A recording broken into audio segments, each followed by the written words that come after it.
Hey guys, Aaron Farmer here with mysugarfreejourney.com, and look at that, I'm not quite straight. We are on day 10 of the 28-day sugar-free, or actually ketogenic weight loss challenge.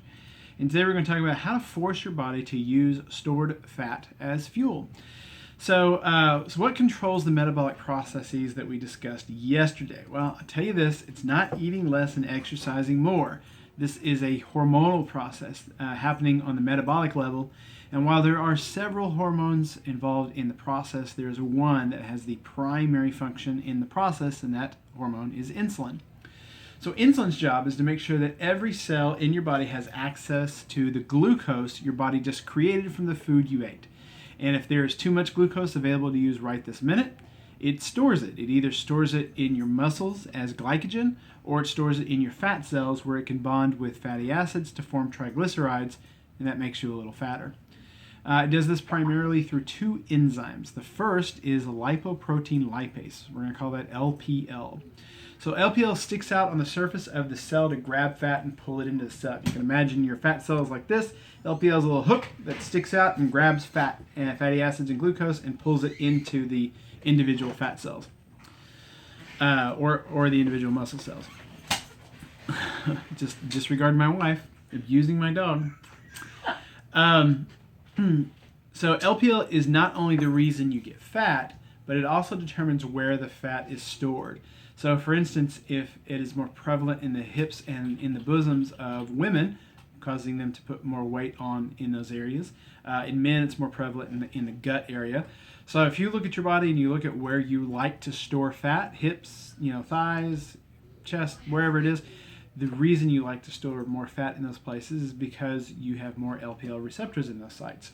So LPL is also the reason exercise doesn't work to make us thinner. When we exercise, LPL activity on the muscles increase so that we have the energy to burn to do the exercise that we are performing, and we get a little leaner. But as soon as we finish exercising, the process reverses itself. The LPL activity on the muscle decreases, LPL activity on the fat cells increase. So this is why you get hungry after your workout, because you've depleted some of your fat stores and your body wants you to replenish them.